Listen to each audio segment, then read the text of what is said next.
سورۃ فاتحہ کی کل آیتیں ہیں 7۔ پہلی 3 آیتیں جو ہیں یہ صرف اللہ کے لیے ہیں۔ الحمدللہ رب العالمین الرحمن الرحیم مالک یوم الدین۔ درمیان والی چوتھی آیت کو ذرا 1 منٹ رہنے دو، ایاک نعبد و ایاک نستعین، اس کو ذرا رہنے دو۔ اب اگلی آیتیں، اہدنا الصراط المستقیم۔ اللہ کس کو سکھا رہا ہے کہ یوں کہو؟ بندے کو۔ یہ آیت بندے کے لیے، صراط الذین انعمت علیہم بندے کے لیے، غیر المغضوب علیہم ولا الضالین بندے کے لیے۔ پہلی 3 آیتیں کس کے لیے؟ اللہ کے لیے۔ آخری 3 آیتیں کس کے لیے؟ بندے کے لیے۔ اور درمیان والی چوتھی آیت جو ہے وہ کس کے لیے ہے؟ ایاک نعبد، بندہ بھی اور اللہ بھی۔ یا اللہ ہم صرف تجھے پوجیں، و ایاک نستعین، اور یا اللہ صرف تجھ ہی سے مدد مانگیں۔ یہ درمیان والی آیت کس کے لیے؟ مشترک ہے نا اللہ اور بندے کے درمیان۔ اسی لیے سرکار نے فرمایا، اللہ فرماتا ہے میں نے اس نماز کو، یعنی سورۃ فاتحہ کا نام نماز بھی ہے نا، سورۃ الصلاۃ، قسمت الصلاۃ بینی و بین عبدی نصفین، میں نے اس سورت کو اپنے اور بندے کے درمیان آدھا آدھا تقسیم کر دیا ہے۔ اب ہمیں سکھایا جا رہا ہے، مانگو میری بارگاہ میں عرض کرو یا اللہ ہمیں سیدھی راہ پر چلا۔ دیکھنا جس نے منزل پر پہنچنا ہو وہ ہمیشہ اپنے راستے کو نظر سے اوجھل نہیں ہونے دیتا۔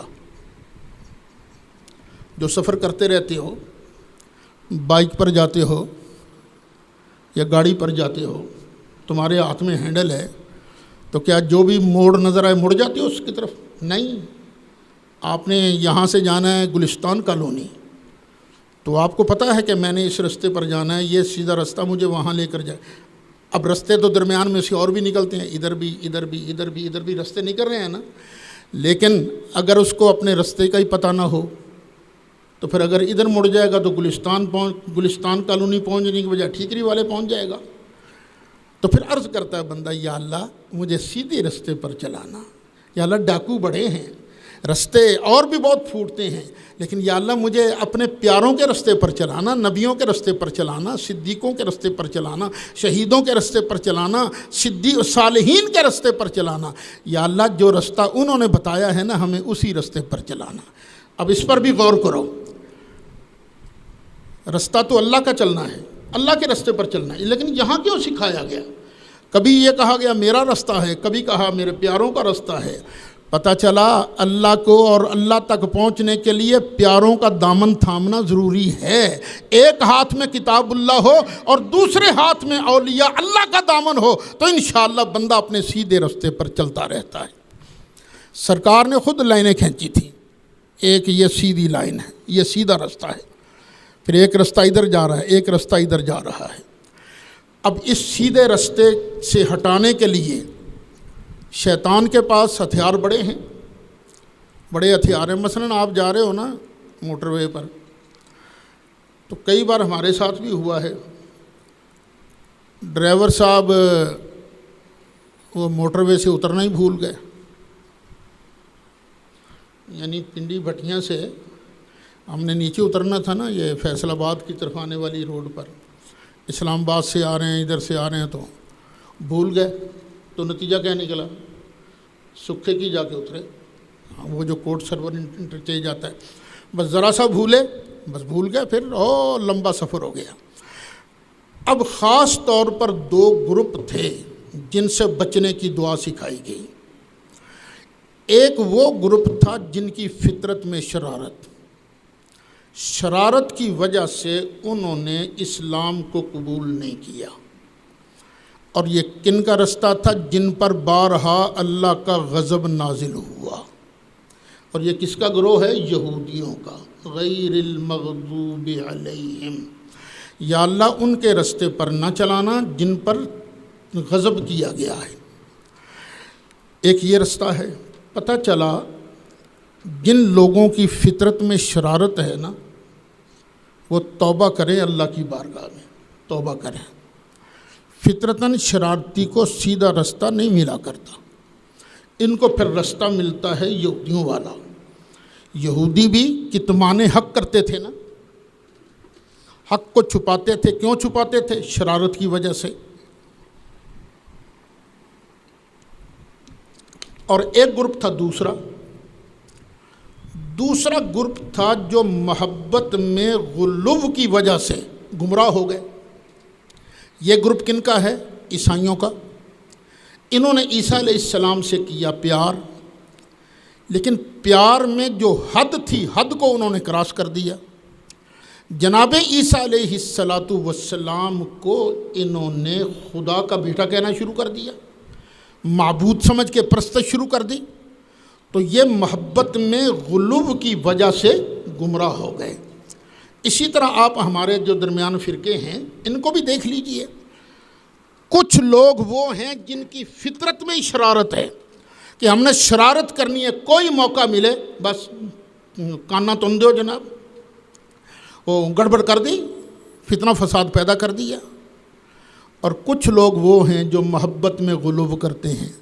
یہ کون لوگ ہیں؟ شیعہ حضرات۔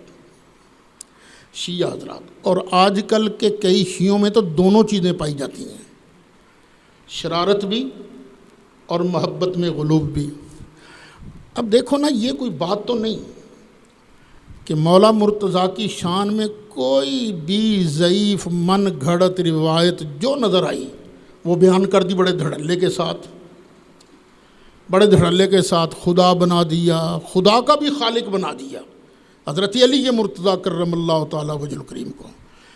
اگر صرف محبت میں غلو ہو تو یہ گمراہی ہے، اور اگر ساتھ شرارت بھی ہو تو پھر یہودیت اور عیسائیت دونوں کا چربہ اس کے اندر موجود ہے۔ کبھی بھی محبت میں غلو نہ کرنا، کبھی بھی شرارت نہ کرنا۔ اپنا ذہن یہ بنا لو کہ بس جو اللہ کا قرآن کہے گا میں نے اس کے سامنے سر جھکا دینا ہے، میری اپنی کوئی مرضی نہیں، میری مرضی وہی ہے جو ان کی مرضی ہے۔ دیکھیے نبی کریم علیہ السلام خود ارشاد فرماتے لا یؤمن احدکم حتی یکون ہواہ تبعا لما جئت بہ۔ کوئی بندہ اتنی دیر تک مومن ہو ہی نہیں سکتا جب تک کہ اس کی خواہشات میں مصطفیٰ کے لائے ہوئے دین کے تابع نہ ہو جائیں۔ میری مرضی کچھ ہو، ان کا فرمان سامنے آ جائے تو بندہ سر جھکا دے، یہی ہے اصل ایمان، اور یہی بندہ ہے صراط مستقیم پر۔ اللہ نہ ہمیں گمراہوں سے بنائے، نہ ان لوگوں میں سے بنائے جن پر اللہ ناراض ہوا ہے۔ سورۃ فاتحہ یہاں پر ختم ہوتی ہے۔ آگے سورۃ فاتحہ کا حصہ تو نہیں، لیکن سورۃ فاتحہ پڑھنے کے بعد آمین کہی جاتی ہے۔ آمین، آمین کہنا نماز کے اندر، یہ آمین کہنا سنت ہے۔ لیکن مجھے کئی دکھ بھی ہوتا ہے، کئی بار بیان بھی کیا ہے میں نے اپنے سنی حضرات کو کئی بار دیکھا ہے نماز کے اندر، مجھے نہیں لگتا کہ وہ آمین کہتے ہوں، نہیں کہتے آمین۔ چند ہیں جو کہہ دیتے ہیں، وگرنہ نہیں کہتے۔ بس وہ امام کے پیچھے کھڑے ہیں نا جی سورۃ فاتحہ میں قرآن پڑھا جا رہا ہے تو ہم نے سننا ہے، اور وہ سن ہی لیتے ہیں، وہ بس وہ آمین نہیں کہتے۔ نہیں بھائی، آمین کہنی ہے، کیونکہ نبی کریم علیہ السلام نے فرمایا ہو آمین کہا کرو، کیونکہ اس وقت فرشتے بھی آمین کہتے ہیں۔ جس کی آمین فرشتوں کی آمین کے موافق ہو گئی، اللہ اس کے گناہ معاف کر دیتا ہے۔ کتنا بڑا درجہ ہے آمین کا، آمین کہنی چاہیے۔ اب دوسرا مسئلہ ہے کہ آمین کہنی کس طرح ہے؟ آہستہ کہنی ہے یا اونچی آواز سے کہنی ہے؟ آہستہ کہنی ہو تو کس طرح کہنی ہے؟ آمین، آمین، بس یعنی اپنے آپ کو سنائی دے آمین۔ اونچی آمین کہنی ہے تو وہ کس طرح؟ آمین، یہ اونچی ہو گئی۔ ایک اور تیسری قسم بھی آمین، آمین اترا کڈ آمین، شرارت کے ساتھ۔ نہیں بھائی، یہ شرارت والی آمین کا تو گناہ ہے نا، یہ نہیں کہنی۔ ویسے اونچی کہو تب بھی نماز ہو جاتی ہے، آہستہ کرو تب بھی نماز ہو جاتی ہے۔ ہاں ہمارے نزدیک یہ آمین آہستہ کہنا اس کا درجہ زیادہ ہے۔ اس کی بڑی دلیل کیا ہے؟ ہمارے پاس دلائل ان کے پاس بھی ہیں، دلائل ہمارے پاس بھی ہیں، اور میں تو اس پر مناظرہ کرنا کار بیکار سمجھتا ہوں۔ ان چیزوں پر مناظرہ نہیں ہونا چاہیے۔ ٹھیک ہے وہ بھی کرتے ہیں یہ بھی کرتے ہیں، وہ دل کرے وہ کر لو، یہ دل کرتا ہے یہ کر لو، دونوں طرح نماز ہو جاتی، بس شرط ہے کہ بندہ نبی کریم علیہ السلام کا گستاخ نہ بنے۔ اصل مسئلہ وہ ہے، یہ آمین اور رفع یدین اور فاتحہ خلف الامام یہ اتنے جھگڑے والے مسئلے نہیں، ان پر مجبوراً ہم گفتگو تب کرتے ہیں جب لوگ کہیں اور تمہاری نماز ہی نہیں ہوئی، تمہاری نماز برباد ہو گئی، اس لیے مجبوراً گفتگو کرتے ہیں، وگرنہ ہم گفتگو نہیں کرتے۔ یہ آمین ہے کیا؟ یہ ہے اسم فعل،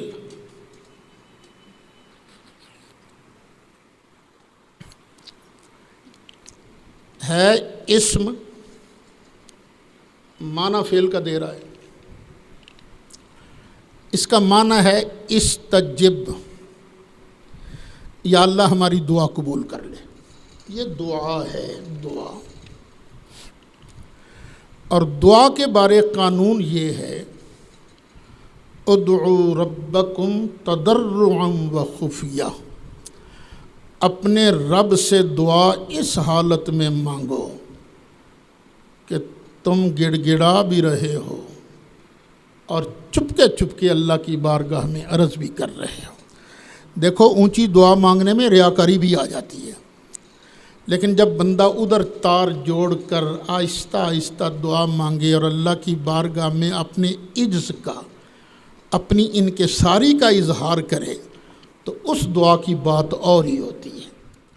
چونکہ قرآن کی آیت یہ صراحت کر رہی ہے کہ اصل دعا میں کیا ہے؟ اخفاء، تو یہ بھی چونکہ دعا ہے اس لیے اس کو آہستہ کہنا چاہیے۔ چند دلائل بھی آپ سن لیں۔ مسلم شریف کی حدیث ہے، حضرت سیدنا ابو ہریرہ رضی اللہ عنہ آپ ارشاد فرماتے ہیں کہ نبی کریم علیہ الصلاۃ ہمیں نماز سکھا رہے تھے۔ فرمایا لا تبادر الامام، امام سے آگے نہ بڑھا کرو، امام سے جلدی نہ کرو۔ یہ نہیں کہ ابھی امام نے اللہ اکبر کہی نہیں تسی پہلے ٹھوک دیو اللہ اکبر، نہ، لا تبادر الامام، امام سے جلدی نہ کرو۔ اذا کبر فکبروا، جب وہ اللہ اکبر کہے پھر تم نے کہنا ہے اللہ اکبر۔ اب سرکار سکھا رہے ہیں وَإِذَا قَالَ وَلَا الضَّالِّينَ فَقُولُوا آمین، اور جب امام کہے وَلَا الضَّالِّينَ تو تم کہو آمین۔ اب سرکار نے ہمارا آمین کہنا کس پر معلق کیا؟ امام کے وَلَا الضَّالِّينَ کہنے پر، وگرنہ سرکار فرما دیتے جب وہ آمین کہے پھر تم نے آمین کہنی ہے، اس کی آمین سن کر یہ نہیں کہا، بلکہ کیا فرمایا؟ جب امام وَلَا الضَّالِّينَ کہے تو تم کہو آمین۔ یہ ہے مسلم شریف کی حدیث۔ اور دوسری حدیث ہے کہ نبی کریم علیہ السلام جب نماز پڑھاتے تھے تو 2 سکتے فرمایا کرتے تھے۔ تھوڑی دیر تک سرکار دو عالم صلی اللہ علیہ وسلم کی آواز پیچھے نمازیوں کو سنائی نہیں دیتی تھی۔ کب کب؟ ایک جب سرکار نماز شروع کرتے اللہ اکبر کہہ کر ہاتھ باندھ لیتے، پہلا سکتہ اس وقت فرماتے تھے۔ کچھ پڑھتے ہی ہوں گے نا، ثنا پڑھتے ہوں گے سرکار۔ اور دوسرا سکتہ کب کرتے تھے؟ جب سرکار ولدالین تک پہنچ جاتے، ولدالین سرکار نماز پڑھا نا، ولدالین، تو اس کے بعد بھی سرکار چپ کر جائے، سرکار کی آواز نہیں آتی تھی۔ اب اگر آمین بھی سرکار اونچی کہتے ہوتے تو پھر حضرت سمرہ بن جندب رضی اللہ عنہ حدیث کے راوی ہیں، ابو داؤد کے اندر حدیث ہے، وہ کہہ دیتے نا سرکار آمین کے بعد سکتہ فرمایا کرتے تھے، نہیں، بلکہ فرمایا سرکار ولضالین کے بعد سکتہ فرمایا کرتے تھے۔ دو حدیثیں ہو گئی۔ حضرت وائل بن حجر رضی اللہ عنہ آپ ارشاد فرماتے ہیں کہ نبی کریم علیہ السلام نے نماز پڑھائی، آپ نے پڑھا غیر المغضوب علیہم ولضالین، تو فرمایا آمین، وَأَخْفَى بِهَا صَوْتَهُ، تو سرکار نے یہاں اپنی آواز کو پست رکھا، آہستہ سے آمین کہی۔ اللہ تعالیٰ آپ کو لے جائے مدینہ منورہ، مکہ مکرمہ لے جائے، حرمین شریفین میں بھی نمازیں ہوتی ہیں۔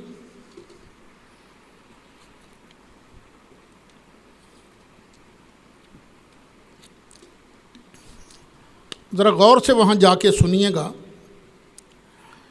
مکہ مکرمہ کے جو امام صاحبان ہیں وہ جب نماز پڑھاتے پڑھاتے پہنچ گئے نا غیر المغضوب علیہم ولضالین، آمین، بس اتنی آواز سے آمین کہیں گے۔ اور مدینہ طیبہ کے جو اکثر امام ہیں وہ نماز پڑھاتے پڑھاتے غیر المغضوب علیہم ولضالین، آمین، وہ آہستہ آمین کہیں گے۔ پتہ چلا دونوں ہی طریقے ہیں، لیکن یہ نہیں کہنا چاہیے کہ جو آمین آہستہ کہتے ہیں وہ بے ایمان ہو گئے، ان کی نماز نہیں ہوئی، ان کی نماز ناقص ہے، نہیں، دونوں طریقے ہیں، اور یہ دونوں طریقے احادیث مبارکہ سے ثابت ہیں۔ صحابہ کے دور میں بھی یہی ہوتا تھا، یہی تھا، کسی نے اونچی کہہ دی، کسی نے آہستہ کہہ دی۔ زیادہ یہ بات بڑی جب امام ترمذی رحمۃ اللہ علیہ نے ترمذی شریف کے اندر حدیث بیان کی۔ ایک ہی حدیث ہے، نبی کریم علیہ السلام نے غیر المغضوب علیہم ولضالین پڑھا، پھر فرمایا آمین۔ سفیان کہتے ہیں نبی کریم علیہ السلام نے اس کو بلند آواز سے کہا، سفیان کہتے ہیں، اور شعبہ کہتے ہیں نبی کریم علیہ السلام نے آہستہ آواز سے آمین کہا۔ بس اس وجہ سے نا سفیان کیا کہتے ہیں، سرکار نے بلند آواز سے آمین کہا، اور شعبہ کیا کہتے ہیں، سرکار نے آہستہ آواز سے آمین کہا۔ تو امام اعظم ابو حنیفہ رحمۃ اللہ علیہ اور امام مالک یہ دونوں نے شعبہ والی روایت کو لے لیا، اور امام شافعی وغیرہ نے سفیان والی روایت کو لے لیا۔ دونوں کا اصل منبع حدیث پاک ہی ہے، اور واقعی شعبہ کو معمولی آدمی نہیں ہے۔ شعبہ جو ہیں ان کو امیر المؤمنین فی الحدیث کہا جاتا ہے۔ سفیان بھی معمولی آدمی نہیں ہے، بلکہ سفیان کا حافظہ شعبہ کے حافظہ سے قوی تھا۔ لیکن ایک فرق ہے، سفیان مدلس تھے، تدلیس کر جاتے تھے، اور شعبہ تو تدلیس کو زنا سے بھی بڑا جرم کہا کرتے تھے۔ یہ فرق ہے ان دونوں کے اندر۔ بہرحال جنہوں نے اس روایت کو لے لیا وہ بھی ہمارے سر ماتھے پر، اور جنہوں نے اس روایت کو لے لیا وہ بھی ہمارے سر ماتھے پر۔ اب آگے آتی ہے